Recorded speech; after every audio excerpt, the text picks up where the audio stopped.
जय हिंद। आपका फिर से अपने YouTube चैनल लक्ष्य साथी पर स्वागत है। इसके अंदर आज हम एक नई सीरीज यानी कि जो भौतिक भूगोल है, इस भौतिक भूगोल की हम एक नई सीरीज की शुरुआत करेंगे, जिसके अंदर जो कि सविंदर सिन्हा द्वारा लिखी गई जो भौतिक भूगोल है, इस बुक का हम इसके अंदर जो कि प्रयोग करेंगे। तो इसके अंदर देखें कि जो आज हम जो कि भौतिक भूगोल है, इस भौतिक भूगोल की सीरीज नंबर ये 1 है। अब हमारी रोज 1 बजे जो कि भौतिक भूगोल पर हर रोज एक सीरीज होगी, यानी कि एक पार्ट होगा। तो इसके अंदर हम देखेंगे कि जो भौतिक भूगोल है, इस भौतिक भूगोल के संबंधित आज हमारा सौरमंडल टॉपिक है, यानी कि सौरमंडल से संबंधित कंप्लीट जानकारी यहाँ पर देने का प्रयास करेंगे। आपको देखकर लग रहा होगा कि जो सौरमंडल है, सौरमंडल के बारे में आपको यहाँ पर बहुत कम समय में मिलने वाला है, यानी कि हमारा एक उद्देश्य रहता है कि हम कम से कम समय में आप तक अधिक से अधिक जानकारी पहुँचा सकें। तो यह हमारी जो भौतिक भूगोल है, इस भौतिक भूगोल पर सीरीज नंबर 1 है, और इसके अंदर जो हमारा टॉपिक आज वो है सौरमंडल इसके अंदर हमारा टॉपिक है। अब इसके अंदर हम देखें कि जो सौरमंडल है, इसके अंदर हम मुख्य रूप से देखेंगे कि जो आकाशगंगा है, आकाशगंगा के अंदर सौरमंडल, फिर सौरमंडल के बारे में, फिर सौरमंडल के अंदर जो ग्रह है उन ग्रह के बारे में, साथ ही जो ग्रह की जो महत्वपूर्ण तथ्य थे इनके अंदर देखने का प्रयास करेंगे। तो सबसे पहले हमको सौरमंडल को समझने से पहले ये आवश्यक है कि सौरमंडल की स्थिति क्या है, कि सौरमंडल आखिर है कहाँ। तो हमारे जो कहें कि अंतरिक्ष में हमारे जो कि लाखों करोड़ों की संख्या में, क्या कहीं अरबों की संख्या में आकाशगंगाएं हैं। उन आकाशगंगाओं में से ब्रह्मांड में जो कि करोड़ों की संख्या में, या कहीं कि अनगिनत आकाशगंगाएं हैं, उन आकाशगंगाओं में से एक आकाशगंगा है जिसका नाम है मंदाकिनी आकाशगंगा। इसी मंदाकिनी आकाशगंगा को ऋणमार्ग आकाशगंगा भी कहा जाता है। इसी के साथ मिल्की वे, अंग्रेजी में मंदाकिनी आकाशगंगा को मिल्की वे आकाशगंगा भी कहा जाता है। अब जो ये मिल्की वे आकाशगंगा है, इस आकाशगंगा में अरबों की संख्या में, या कहें कि बहुत संख्या में तारा है। बहुत संख्या में एक आकाशगंगा में अनेक करोड़ों की संख्या में क्या है, तारा है। अब इन ताराओं में से एक तारा हमारा सूर्य है। जो ये मंदाकिनी आकाशगंगा है, इस मंदाकिनी आकाशगंगा का जो केंद्र है, इस केंद्र से बहुत दूर एक तारा है, उस तारे का नाम हमारा सूर्य है। अब जो ये हमारा सूर्य है, अब जो हमारा सूर्य है, हमारे सूर्य के सबसे नजदीक तारा, हमारा सूर्य एक तारा है, और हमारे सूर्य के सबसे नजदीक जो तारा है उसका नाम है प्रोक्सिमा सेंचुरी, जो कि हमारा जो सूर्य है, इस सूर्य का सबसे नजदीकी तारा है। सूर्य भी एक तारा ही है ना, लेकिन जो सूर्य का जो सबसे नजदीक तारा है उसका नाम है प्रोक्सिमा सेंचुरी। अब देखें कि जो सूर्य के चारों ओर, सूर्य के जो सबसे नजदीक तारों का समूह है, सूर्य के जो सबसे नजदीक तारों का समूह है उसको कहा जाता है नक्षत्र। यानी कि सूर्य है, इस सूर्य के चारों ओर जो सबसे नजदीक जो तारों का समूह है उसको नक्षत्र कहा जाता है, जो कि 27 नक्षत्र है। सूर्य के चारों ओर सबसे नजदीक जो तारों का समूह है उसको नक्षत्र कहा जाता है, और ये नक्षत्र जो कि 27 है।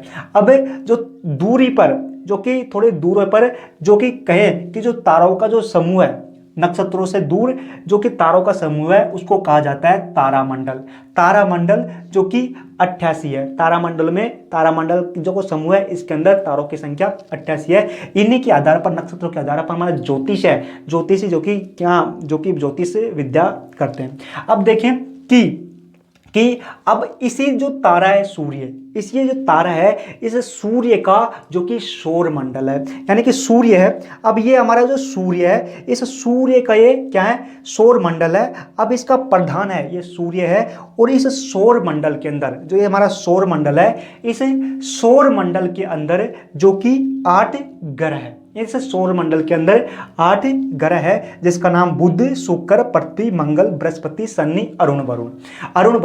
अब जो ये सौर मंडल है, जो ये सौर मंडल है, इस सौर मंडल के मध्य सूर्य है और सूर्य के चारों ओर जो कि ये 8 ग्रह, उपग्रह और क्षुद्र ग्रह जो कि सभी जो कि सौर मंडल के चारों ओर परिक्रमा कर रहे हैं। अब जो देखें कि सौर मंडल है, जो हमारा सौर मंडल है, इस सौर मंडल की जो उत्पत्ति है ना, ये उत्पत्ति कहें, इसकी उत्पत्ति 4.568 बिलियन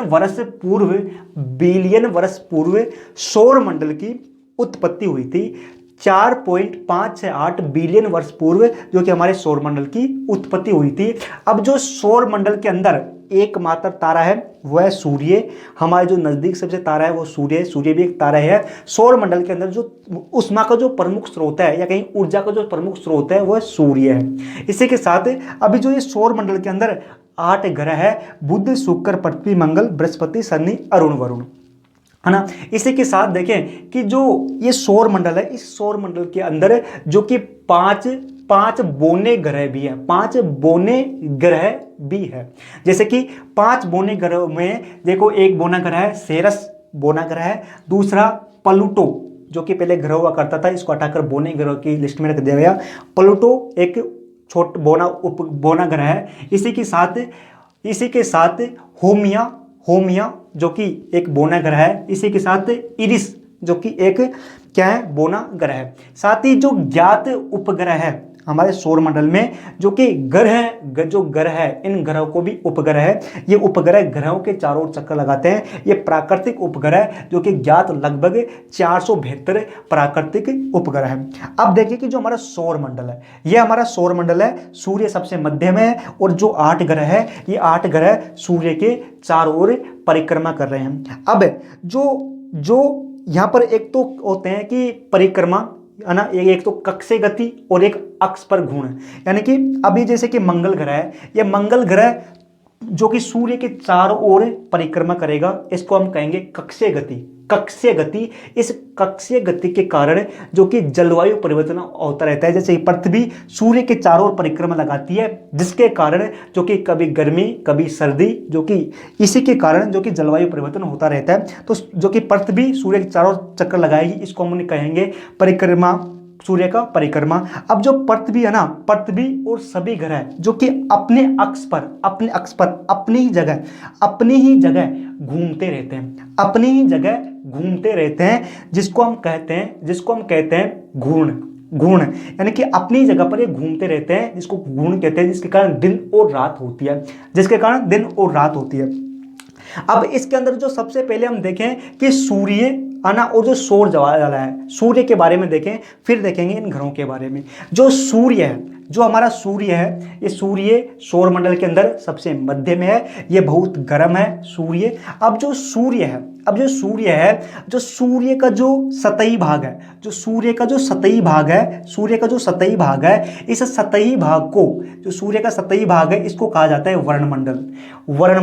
सूर्य का जो सतही भाग है, इसको वर्णमंडल कहा जाता है। और ये वर्णमंडल को केवल हम जो कि सुबह के समय और शाम के समय ही हमको कुछ समय के लिए दिखाई देता है ना। जो कि सूर्य का जो सतह भाग है, इस सतह भागों को वर्णमंडल कहा जाता है। इस वर्णमंडल को हम सुबह और शाम देख पाते हैं। इसी के साथ अब जो कि सूर्य की सतह है, इस सतह से बहुत ऊंचाई तक यहाँ पर गर्मी है, या कहें कि जो कि प्रकाश की जो लपटें हैं, या कहें कि सूर्य की जो लपटें हैं, सूर्य की सतह से ऊपर जो ये लपटें हैं, इन लपटों को कहा जाता है प्रकाश मंडल। सूर्य की जो लपटें हैं, या कहें कि सूर्य की सतह से ऊपर का जो भाग जिस लपटों से भरा हुआ है, उसको हम कहते हैं प्रकाश मंडल। जो हमको दिन में दिखाई देता है, प्रकाश मंडल ही वो होता है जो कि सूर्य के चारों ओर, या कहेंगे जो कि लपटें होती है सूर्य की। अब जो ये सूर्य है, ये सूर्य तरल अवस्था में, सूर्य जो कि प्लाज्मा अवस्था में। अब जो सूर्य के अंदर से जो कि प्लाज्मा बाहर निकलता रहता है,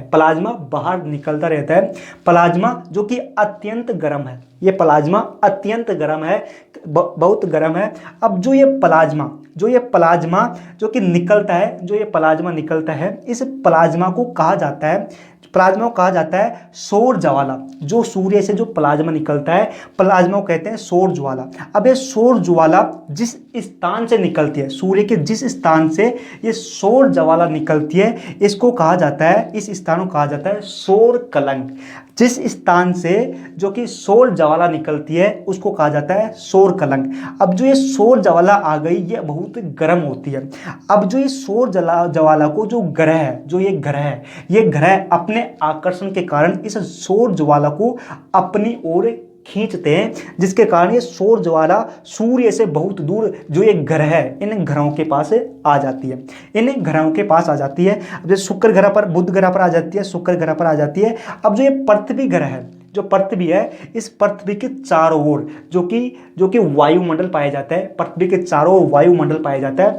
अब जो ये वायुमंडल है, ये वायुमंडल जो कि सौर ज्वाला है, जो कि अत्यंत गर्म है, ये सौर ज्वाला है जो कि अत्यंत गर्म है। इस वायुमंडल की जो ऊपरी परत है, वायुमंडल की, पृथ्वी के वायुमंडल की जो ऊपरी परत है, जिसको हमने कहते हैं आयन मंडल। जो ये पृथ्वी है, इस पृथ्वी की जो वायुमंडल है, इस वायुमंडल की ऊपरी सतह है, जिसको हम कहते हैं आयन मंडल। ये आयन मंडल तक ये सौर ज्वालाएं आ जाती है और ये सौर ज्वालाएं अत्यंत गर्म है, ये अत्यंत गर्म है। लेकिन वायुमंडल के संपर्क में आने के बाद जो आयन मंडल है, यह आयन मंडल इन सौर ज्वालाओं को वापस भेज देता है इन सौर ज्वालाओं को, जो कि पृथ्वी के अंदर या कहीं वायुमंडल के अंदर प्रवेश नहीं करने देता है। ये आयन मंडल सौर ज्वाला को भेज देता है, यानी कि जो कि ये वायुमंडल जो कि पृथ्वी की इन सौर ज्वालाओं की से रक्षा करता है। इसी कारण जो इनको हम जो कि पृथ्वी का कवच भी कहते हैं, इसी कारण इसको हम पृथ्वी का कवच भी कहते हैं। अब जो जहां पर ये सौर ज्वाला और ये आयन मंडल जिस स्थान पर मिलते हैं, तो यहाँ पर जो कि बहुत अधिक प्रकाश उत्पन्न होता है, इसी के साथ यहाँ पर ध्वनि भी उत्पन्न होती है। तो यहाँ पर उत्तर में और जो दक्षिण में, उत्तर में और दक्षिण में, जो कि दोनों उत्तर और दक्षिण दोनों ध्रुवों पर जो कि तेज जो कि प्रकाश उत्पन्न होता है, इस प्रकाश की जो ये रोशनी उत्पन्न होती है, इस रोशनी को ऑरोरा कहा जाता है। कि आयन मंडल और जो ये सौर ज्वाला है, इनके संपर्क होने से यहाँ पर प्रकाश उत्पन्न होता है, जिसको कहा जाता है, रोशनी उत्पन्न होती है, जिसको ऑरोरा कहा जाता है ना। अब देखें कि जो है ना, अब इसी के अंदर जो हमारे अब ग्रह है, इन ग्रहों को देखते हैं। तो इसके अंदर देखें कि सबसे पहले जो हमारा बुध ग्रह है, जो कि बुध ग्रह शुक्र पृथ्वी मंगल और बृहस्पति शनि अरुण वरुण, ये 8 ग्रह है। अब इस 8 ग्रहों में से बुध शुक्र पृथ्वी मंगल, इन चारों ग्रहों को जो कि आंतरिक ग्रह कहा जाता है, क्योंकि यहाँ पर मंगल और बृहस्पति के मध्य जो कि क्षुद्र ग्रह पाए जाते हैं। क्षुद्र ग्रह यानी कि जो कि छोटे छोटे ग्रह, ग्रहों के छोटे छोटे टुकड़े जो कि यहाँ पर पाए जाते हैं, इसको कहा जाता है क्षुद्र ग्रह। अब जो ये क्षुद्र ग्रह है और सूर्य के मध्य जो ग्रह है, जैसे कि बुध शुक्र पृथ्वी मंगल, इनको आंतरिक ग्रह कहा जाता है। और जो क्षुद्र ग्रह के बाद बृहस्पति शनि अरुण वरुण, इनको कहा जाता है बाह्य ग्रह, क्योंकि ये जो क्षुद्र ग्रह के बाहर है, इसलिए इनको बृहस्पति शनि अरुण वरुण को बाह्य ग्रह कहा जाता है। इसी के साथ जो कि बुध शुक्र पृथ्वी मंगल को पार्थिव ग्रह भी कहा जाता है, क्योंकि ये जो कि चट्टानों से निर्मित बने हुए हैं। इसी के साथ इनका संगठन हो गया है, या कहें कि पार्थिव, बुध शुक्र पृथ्वी मंगल, इनको पार्थिव ग्रह भी कहा जाता है। लेकिन जो बृहस्पति शनि अरुण वरुण, इन चारों ग्रहों को जो कि गैसीय ग्रह भी कहा जाता है, क्योंकि इनको अभी तक चट्टानों में संगठित नहीं हुआ है, ये गैस के रूप में मौजूद है। इसी के साथ देखें कि जो बुध शुक्र पृथ्वी मंगल, इन चारों ग्रहों को लघु ग्रह भी कहा जाता है, या कहेंगे छोटे ग्रह कहा जाता है, क्योंकि इनका आकार इन ग्रहों की अपेक्षा बहुत ही छोटा है, ये ग्रह बड़े हैं। तो बृहस्पति शनि अरुण वरुण, इन चारों ग्रहों को वृहदाकार ग्रह भी कहा जाता है, बड़े ग्रह भी कहा जाता है। इसी के साथ बृहस्पति, शनि, अरुण और इन चारों ग्रह के जो कि छल्ले भी पाए जाते हैं, छल्ले जो कि धूल कणों से बने होते हैं, जो कि इनकी चारों ओर चक्कर लगाते रहते हैं, यानी धूल कणों से बने होते हैं।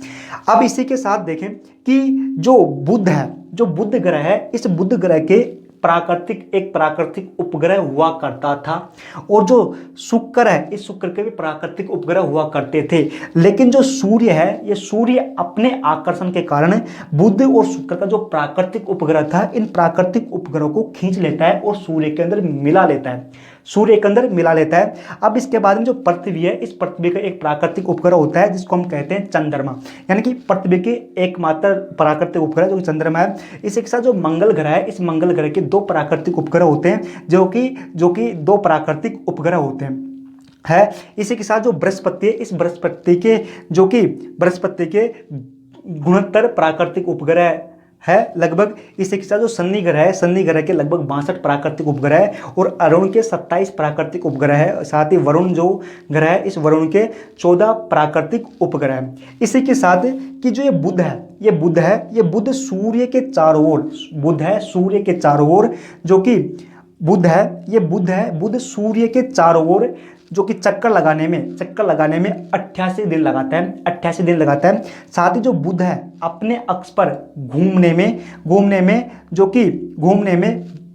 59 दिन लगाता है, यानी कि यहाँ पर जो कि 59 दिन में ये बुध अपने अक्ष पर घूमता है। इसी के साथ है ना, जो बुध है, इस बुध से संबंधित और जानकारी कि जो बुध है, इस बुध को सबसे छोटा ग्रह भी कहा जाता है। ये बुध है जो कि सबसे छोटा ग्रह है, इन 8 में से सबसे छोटा ग्रह बुध है। साथ ही जो बुध है, ये बुध सूर्य के चारों ओर बुध है जो कि सूर्य के सबसे पास, बुध सबसे छोटा ग्रह है। इसी के साथ बुध सूर्य के चारों ओर सबसे जल्दी चक्कर लगा लेता है। इसी के साथ बुध सूर्य के सबसे नजदीक ग्रह है, सबसे नजदीक ग्रह बुध है। बुध सूर्य के चारों ओर सबसे जल्दी चक्कर लगा लेता है। इसी के साथ सबसे छोटा ग्रह भी बुध है। इसी के साथ कहें कि जो इस बुध ग्रह पर वायुमंडल नहीं है, इसके कारण जो सौर ज्वालाएं बुध पर जाती है, इसके कारण ये बहुत ही गर्म है। इसी के साथ जो बुध है, इस बुध के वायुमंडल न होने के कारण जो कि दिन में अधिक जो कि गर्म हो जाता है और रात को अत्यंत ठंडा ये हो जाता है। इसके बाद में, बुध के बाद में जो ग्रह आता है, उस ग्रह का नाम है शुक्र ग्रह। अब ये शुक्र ग्रह जो कि सूर्य के चारों ओर 225 दिन में चक्कर लगाता है। साथ ही ये अपने अक्ष पर जो कि घूर्ण करता है, यानी कि जिसे दिन रात होती है, तो इसको लगभग 243 दिन में ये अपने अक्ष पर घूमता है, अपने अक्ष पर एक घूर्ण करता है 243 दिन में। साथ ही शुक्र का एक भी प्राकृतिक उपग्रह नहीं है। अब शुक्र के बारे में देखें, इस शुक्र ग्रह जो कि उल्टा घूमता है, यानी कि ये अरुण इसको छोड़कर और इस शुक्र को छोड़कर। अब ये शुक्र ग्रह जो कि पूर्व से पश्चिम की ओर घूमते हैं, जिसे दिन और रात होती है ना। और लेकिन जो बुध है, पृथ्वी, मंगल, बृहस्पति है ना, और ये शनि और वरुण, ये पश्चिम से पूर्व की ओर घूमते हैं, लेकिन जो शुक्र ग्रह है, ये शुक्र ग्रह पूर्व से पश्चिम की ओर घूमता है। इसी के साथ तो शुक्र ग्रह को सबसे सुंदर ग्रह भी कहा जाता है। इसी के साथ शुक्र ग्रह को भोर का तारा भी कहा जाता है। इसी के साथ शुक्र ग्रह को पृथ्वी की बहन भी कहा जाता है। इसी के साथ शुक्र ग्रह को पृथ्वी की मौसी भी कहा जाता है, और शुक्र ग्रह को सांझ का तारा भी कहा जाता है। अब पृथ्वी के जो कि शुक्र ग्रह के बाद में जो ग्रह आता है वो है पृथ्वी। अब ये पृथ्वी है ना, ये पृथ्वी जो कि सूर्य के चारों ओर चक्कर लगाने में जो कि 365 दिन लगाती है, जो कि सूर्य के चारों ओर चक्कर लगाते हैं, जिसके कारण जलवायु परिवर्तन होता है, गर्मी सर्दी वगैरह आते रहते हैं। तो ये पृथ्वी सूर्य के चारों ओर चक्कर लगाने में जो कि 365 दिन लगाती है, और अपने अक्ष पर घूमने में पृथ्वी 23 घंटे और 56 मिनट लगाती है, जिसके कारण दिन और रात होते हैं। इसी के साथ देखें कि जो पृथ्वी है, इस पृथ्वी का जो सबसे अधिक घनत्व पृथ्वी का है। इसी के साथ जो पृथ्वी है, इस पृथ्वी को नीला ग्रह भी कहा जाता है, नीला ग्रह भी कहा जाता है। और पृथ्वी एकमात्र ग्रह ऐसा है जिसके अंदर जीवन मौजूद है। अब पृथ्वी के बाद में जो ग्रह आता है उसका नाम मंगल ग्रह। अब ये मंगल ग्रह जो कि सूर्य के चारों ओर परिक्रमा करने में लगाता है 1.88 दिन लगाता है। इसी के साथ जो कि अपने अक्ष पर घूमने में ये मंगल ग्रह है ना, जो कि 24 घंटे और 37 मिनट लगाता है। अब जो मंगल ग्रह है, इस मंगल ग्रह को लाल ग्रह भी कहा जाता है, क्योंकि इसका रंग लाल प्रतीत होता है। इसी के साथ जो मंगल ग्रह है, इस मंगल ग्रह के दो प्राकृतिक उपग्रह है इन जिसका नाम है, एक का नाम तो है डीमोस, दूसरे का नाम है फोबोस। मंगल ग्रह के दो प्राकृतिक उपग्रह, इसमें एक का नाम है डीमोस, दूसरे का नाम है फोबोस। इसी के साथ जो मंगल ग्रह है और बृहस्पति ग्रह है, इन दोनों के बीच में जो कि क्षुद्र ग्रह पाए जाते हैं, यानी कि छोटे छोटे ग्रह पाए जाते हैं, या कहीं ग्रह को छोटे छोटे टुकड़े पाए जाते हैं, जो कि ये भी चक्कर लगाते रहते हैं। अब जो ये मंगल ग्रह इन जो शुद्र ग्रह है, इन शुद्र ग्रहों पर अपना गुरुत्वाकर्षण बल लगाता है, जिसके कारण ये जो ग्रह है, शुद्र ग्रह जो कि मंगल ग्रह की ओर आकर्षित होते हैं। अब बल के कारण जो शुद्र ग्रह जो कि आ जाते हैं मंगल ग्रह की तरफ। तो इस बीच रास्ते में जो कि शुद्र ग्रह को बीच रास्ते में कहा जाता है उल्का कहा जाता है। अब जो ये उल्का है, ये आकर मंगल ग्रह पर गिर जाता है। गिरने के बाद में इनको कहा जाता है उल्का पिंड। कभी कभी क्या होता है कि ये मंगल ग्रह तो चला जाता है, लेकिन जो पीछे से पृथ्वी आ रही होती है, मंगल ग्रह और पृथ्वी ग्रह जो कि जा रहे होते हैं, तो मंगल तो आगे चला जाता है, पीछे से जो पृथ्वी आ रही होती है, मंगल तो आगे चले जाने के कारण जो ये शुद्र ग्रह है, तो ये पृथ्वी मंगल ग्रह से नहीं टकराते हैं, लेकिन जो पीछे से जो पृथ्वी आ रही है, इस पृथ्वी पर गिर जाते हैं, है ना। जैसे कि एक ऐसा ही जो कि उल्का पृथ्वी पर आकर गिरा, जिसके कारण प्रशांत महासागर का निर्माण हुआ, या कहें कि जो कि डायनासोरों का अंत हुआ, जो कि बड़ा सारा उल्का आकर पृथ्वी पर गिरा, जिसके कारण जो कि प्रशांत महासागर निर्माण हुआ। इसी के साथ जो कि शुद्र ग्रहों के बाद में जो ग्रह आता है वो है बृहस्पति ग्रह।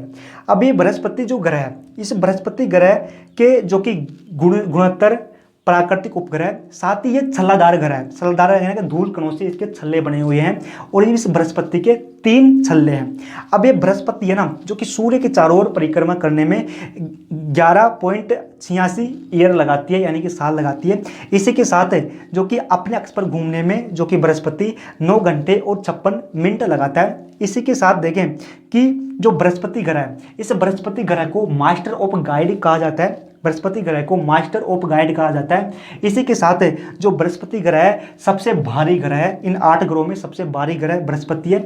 इसी के साथ इस जो बृहस्पति ग्रह में सबसे अधिक आकर्षण बल पाया जाता है। इसी के साथ जो ये इस बृहस्पति के जो सबसे अधिक प्राकृतिक उपग्रह है।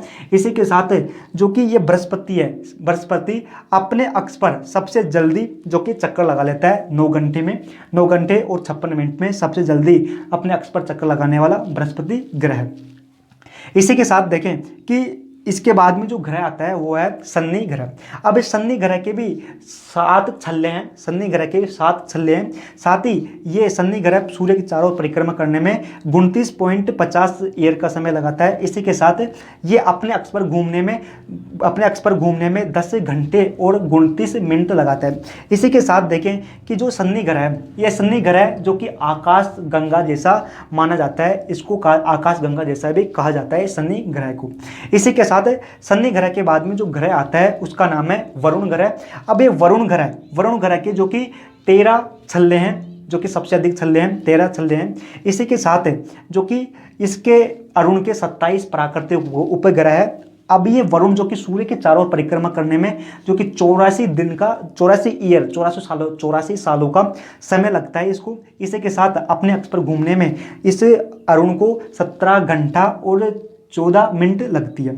इसी के साथ वरुण की देखें तो ये वरुण ग्रह है, इस वरुण ग्रह को ठंडा ग्रह भी कहा जाता है। अब ये वरुण ग्रह इतना लेटा हुआ है कि सूर्य का प्रकाश इस पर कम गिरता है, जिसके कारण ये अत्यंत सबसे अधिक ठंडा है। इस जो अरुण है इसको लेटा हुआ ग्रह भी कहते हैं। लेटा होने के कारण इस पर सूर्य का प्रकाश कम गिरता है, जिसके कारण यहाँ पर जो कि ठंड अधिक होती है। इसी कारण इस ग्रह पर सबसे अधिक ठंड पड़ती है। इसको लेटा ग्रह भी कहा जाता है। साथ ही ये भी इस शुक्र की भांति अरुण भी उल्टा घूमता है, यानी कि जो कि ईस्ट से वेस्ट घूमता है, यानी कि पूर्व से पश्चिम की दिशा में घूमता है। इसके बाद में जो अंतिम ग्रह 8वां नंबर का ग्रह आता है वह है वरुण। ये वरुण जो कि इसके 14 प्राकृतिक उपग्रह साथ ही इसके 6 छल्ले हैं। ये जो कि सूर्य की चारों ओर परिक्रमा करने में 184.80 ईयर का समय लगाता है। इसी के साथ जो कि अपने अक्ष पर घूमने में इस वरुण को 16 घंटे और 7 मिनट का समय लगता है। अब जो ये वरुण है, ये वरुण जो कि सबसे दूरी पर होने के कारण जो कि दूर में और जाकर सूर्य के चक्कर लगाएगा। इसी कारण इस वरुण को सूर्य के सब चक्कर लगाने में सबसे अधिक टाइम लगता है, यानी कि सबसे देर में चक्कर लगाने वाला सूर्य के जो कि वरुण ग्रह है। तो इसके अंदर हमने कंप्लीट यानी कि इससे अधिक कोई कुछ नहीं बता सकता है ना कुछ। तो इसके अंदर हमने सौर मंडल से संबंधित जानकारी प्राप्त करने की कोशिश की। तो जो हमने देखा ये सभी नोट्स के रूप में इस वीडियो के डिस्क्रिप्शन में टेलीग्राम चैनल के लिंक पर मिल जाएंगे, यानी कि टेलीग्राम चैनल पर हमारे मिल जाएगा। तो वहाँ पर आप जाकर इसको नोट्स के रूप में देख सकते हैं। फिर मिलते हैं अब हमारी जो अगली जो कि सीरीज नंबर 2 होगी, उस सीरीज नंबर 2 के अंदर हम देखेंगे कि पृथ्वी की उत्पत्ति किस प्रकार होती है, जो कि सिद्धांत वगैरह है इनको देखने का प्रयास करेंगे। फिर मिलते हैं। जय हिंद। कैसा लगा बताना।